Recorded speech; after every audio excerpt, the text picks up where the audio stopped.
Hello everyone. Today, the news of Chen Zhi's arrest has appeared across all major headlines. The so-called Kingpin at the helm of Cambodia's largest scam network has officially been taken down, triggering a powerful deterrent effect worldwide. But have you ever wondered why just a few months ago, Cambodia was still demanding that the United States and the United Kingdom provide criminal evidence against Chen, yet now has quietly handed him over to China in a covert move? What agenda is hidden behind this highly secretive arrest, and what intentions lie behind Beijing's actions? All of these inner workings will be analyzed in detail in today's video. Before we dive into the main content, if you find this topic engaging, don't forget to like and share the video and subscribe to the Vietnamese Case Files channel to support our team. Thank you all very much for your continued support. On the evening of January 6th, 2026, at a luxury residential complex in Phnom Penh, Cambodian authorities launched a simultaneous operation as part of a top-secret mission. The target was none other than Chen Zhi, a Chinese-born businessman holding Cambodian citizenship, widely believed to be the mastermind behind a vast transnational scam empire. At the same time, his two close associates, Shuji Liang and Xiaoji Hui, were also apprehended. The arrests were carried out swiftly and discreetly, and just a few hours later, a private aircraft from China was already on standby to transport the suspects out of Phnom Penh under the cover of night. According to an announcement from Cambodia's Ministry of Interior on January 7th, this operation was the result of months of joint investigations between Cambodian and Chinese law enforcement agencies. Since late 2025, under mounting international pressure, Phnom Penh had quietly coordinated with Beijing to gather evidence on the criminal network led by Chen Zhi. By early January 2026, when all the pieces of the puzzle had fallen into place, Cambodia decided to take action. The operation was carried out at lightning speed within the framework of transnational crime cooperation, reflecting the determination of Cambodia's new administration to cleanse the country's image as a so-called scam haven. As a result, this is widely regarded as a major victory, marking a turning point in the crackdown on scam compounds across Southeast Asia. Notably, China made almost no public statements about the operation, yet it undoubtedly played a close behind-the-scenes role and quietly accepted this gift from Phnom Penh.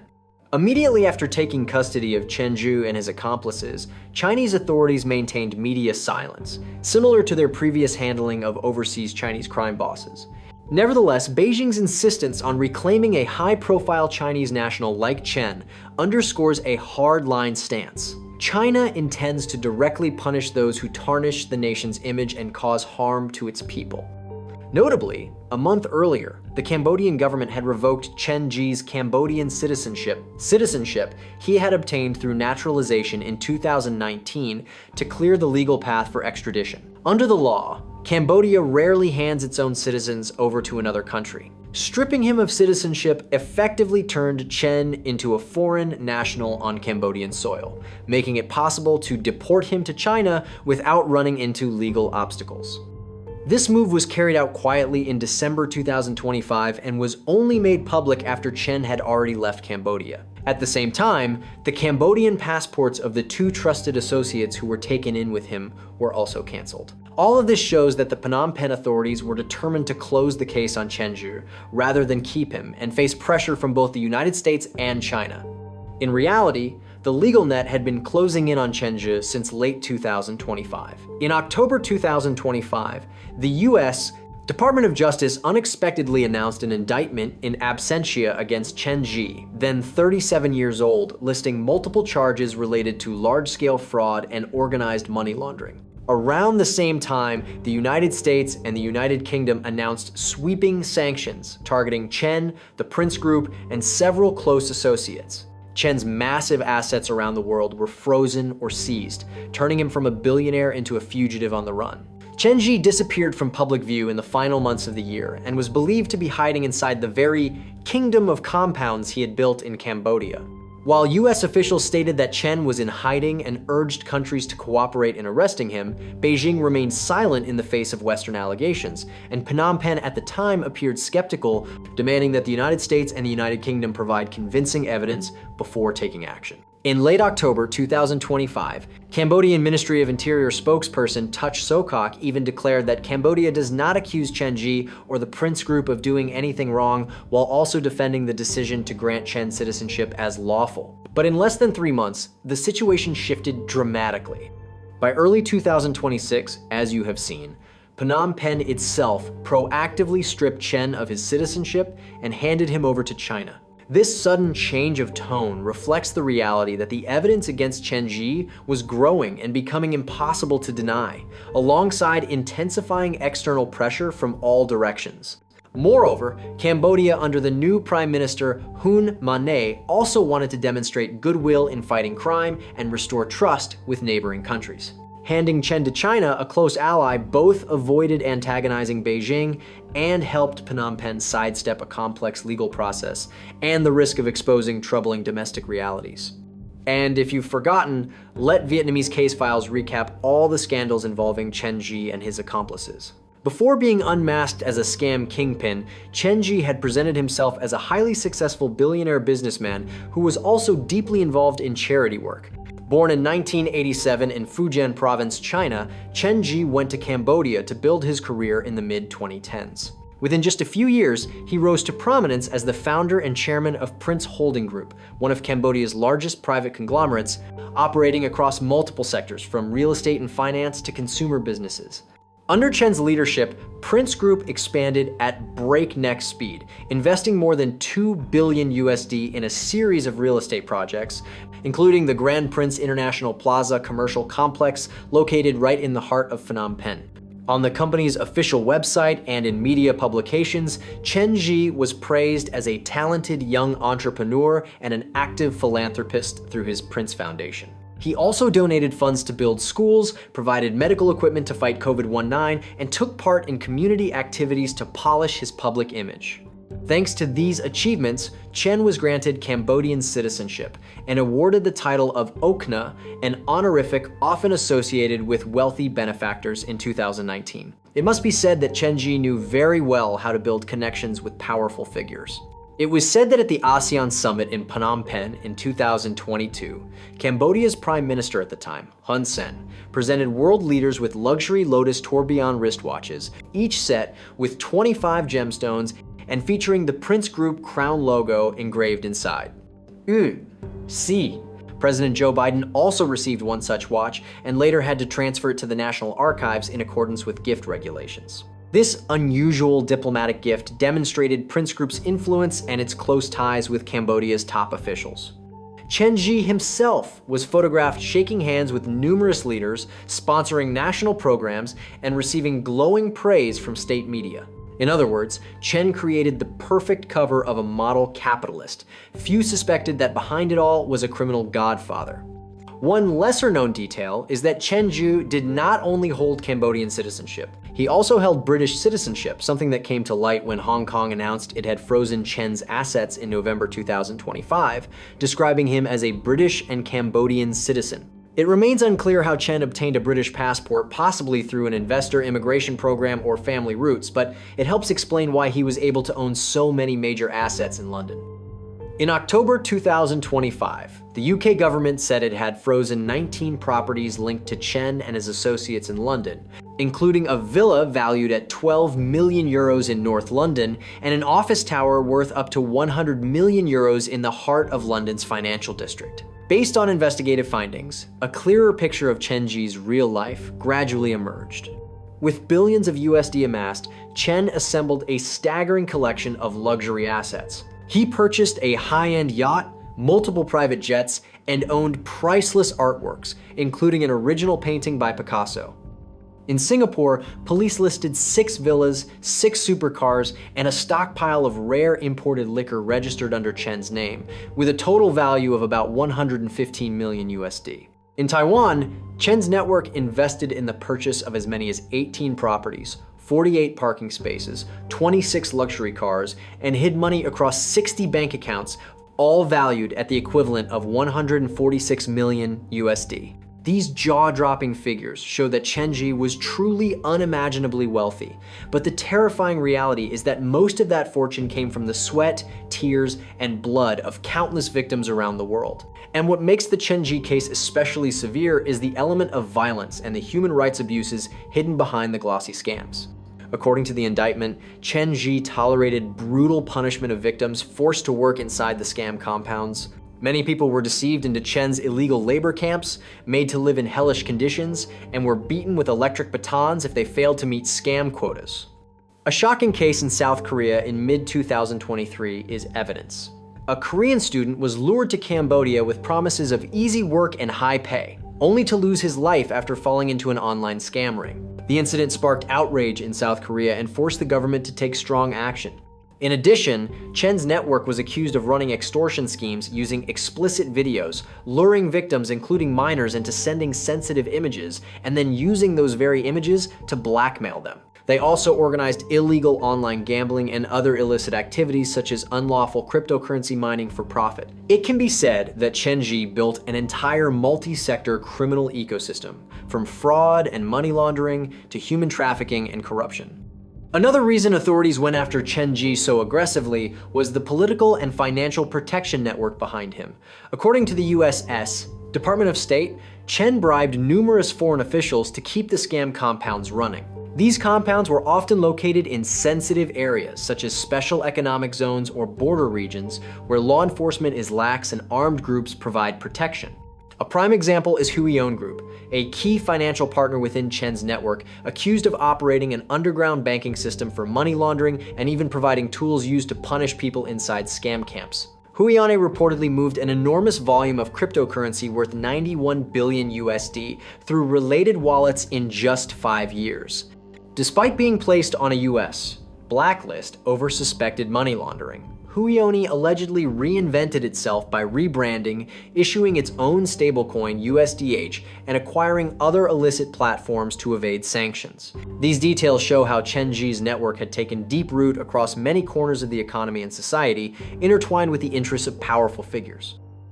Therefore, dismantling it was not only about securing justice for victims, but also about striking at the root of a criminal machine, siphoning off billions of dollars and destabilizing multiple countries. When Chen Zhi was indicted in absentia on October 14, 2025, US officials used unusually strong language to expose his crimes.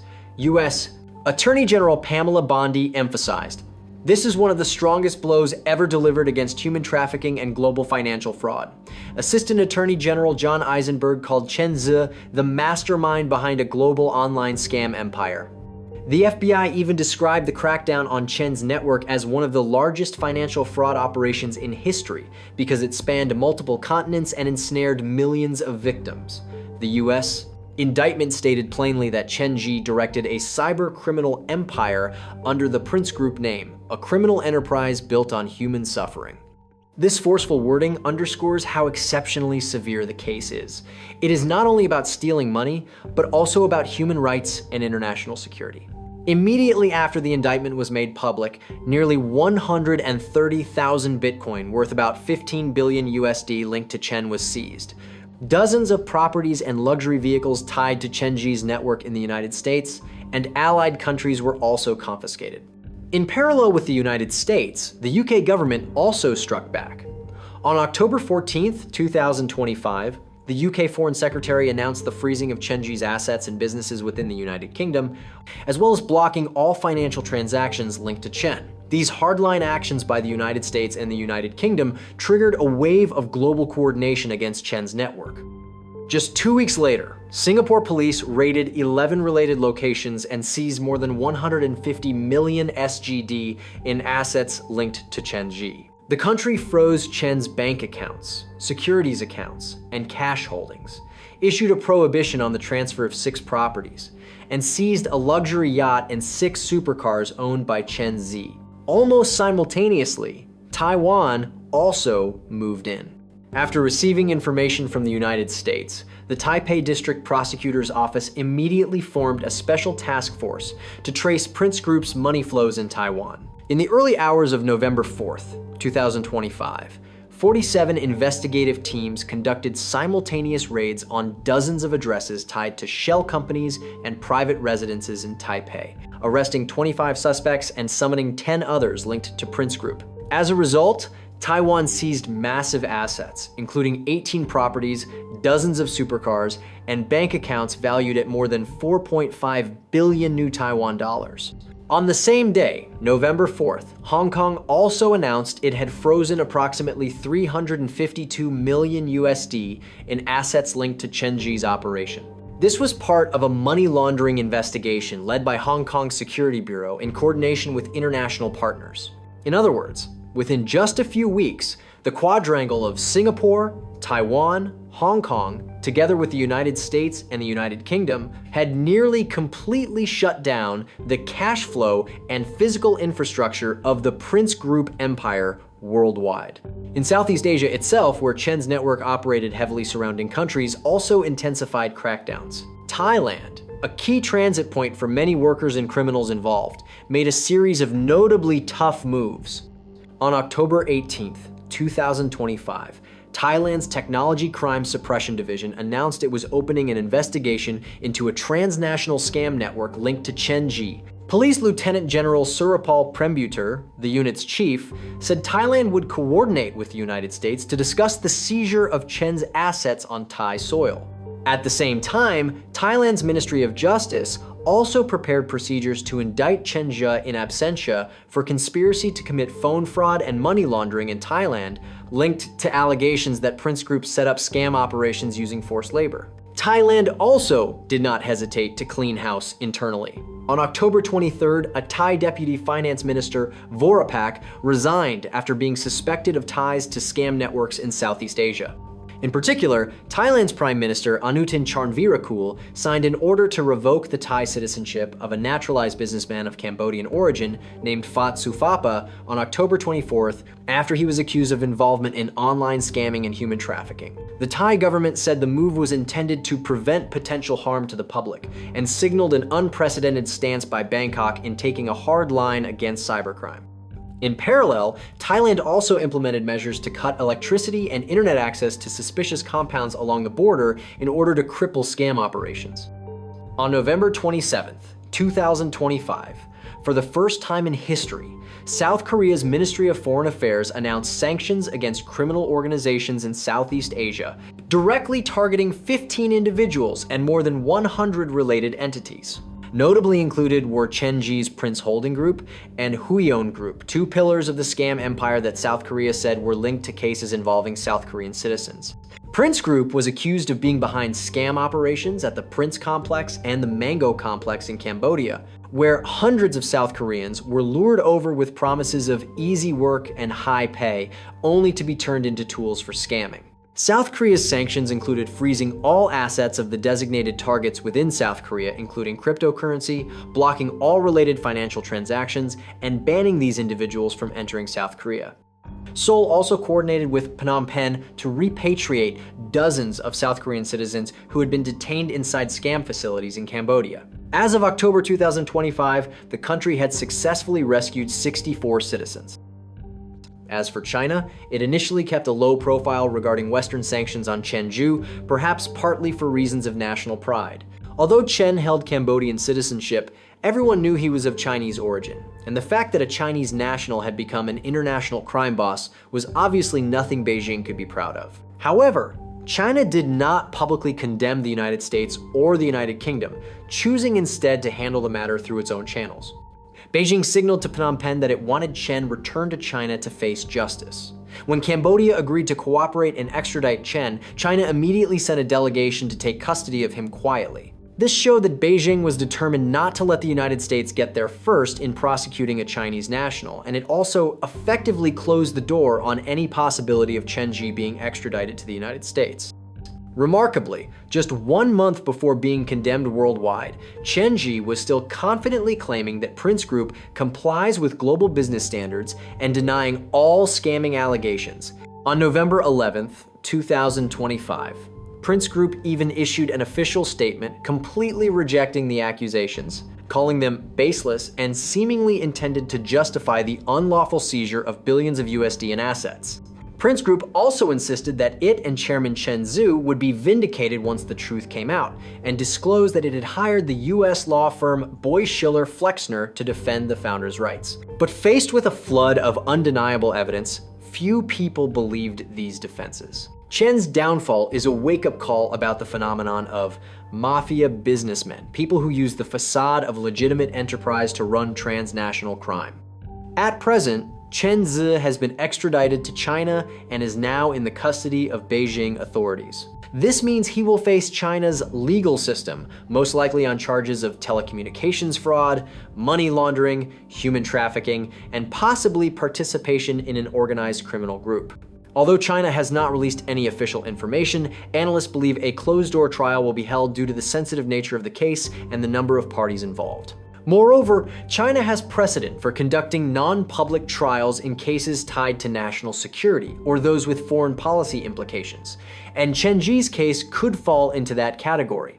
In the coming months, China's public security authorities are expected to finalize the case file and formally prosecute Chen Zhi.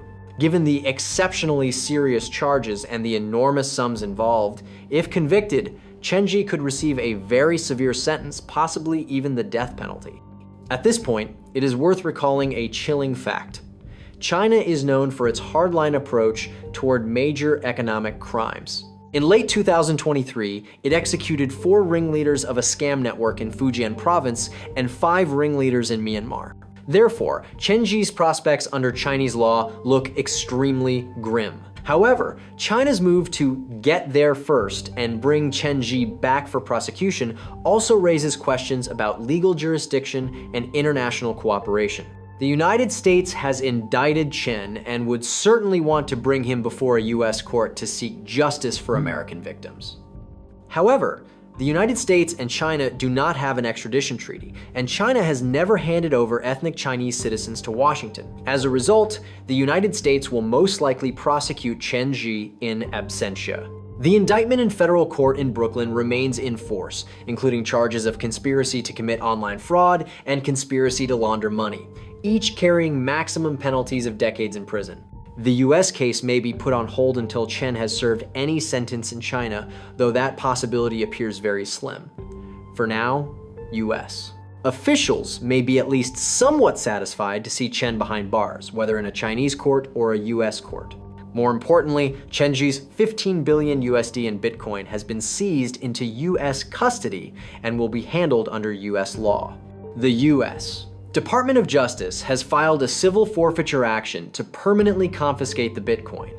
If successful, part of the funds will be used to compensate victims worldwide. Similarly, Chen's assets in the United Kingdom, Singapore, Taiwan, and elsewhere may be auctioned after court rulings, with the recovered proceeds distributed among the relevant parties. This will be a complex legal process involving multiple countries, but experts believe that through international cooperation mechanisms, such as the United Nations Convention Against Transnational Organized Crime, financial justice for victims will be carried out. However, the case also exposes enormous challenges. Even though Chen Zhi has been arrested, the story doesn't end here, because there could still be other Chen Zhi figures who rise up to replace him if the demand for scams and criminal profits remains high. Experts warn that this 64 billion USD scam industry is so profitable and so easy to set up that it could quickly re-emerge elsewhere unless it continues to be crushed at the root. Many experts argue that current measures have only scratched the surface of the problem, and the clearest example is that when China launched a crackdown campaign in February 2023, new scam centers still quietly sprang up in Myanmar soon afterward. Therefore, this fight is far from over, and the arrest of one criminal does not mean everything is settled. This arrest also took place right at a time when the United States had just pulled off a swift operation dubbed President of Venezuela Maduro in only 140 minutes. These two shocking operations differ in nature, but both were carried out quietly, fast and clean, leaving global public opinion astonished. Could it be that on the diplomatic stage, the two major powers, the United States and China, are both trying to send a message about unmatched strength and their ability to overpower smaller countries? Some analysts see this as a sign that both Washington and Beijing are willing to use power in the shadows to protect their core interests, even if that sometimes poses challenges to the current international order. It also forces many smaller countries to reconsider their position in a world where major powers do not hesitate to intervene deeply in internal affairs under the rationale of crime prevention or protecting national security. What about you? What do you predict for Chen Zhi's future? And will the United States easily allow China to handle this notorious criminal on its own? Leave your thoughts so we can discuss together, and don't forget to like and subscribe to Vietnamese Case Files to keep following the latest case files in upcoming videos. And for now, goodbye, and see you again in tomorrow's video.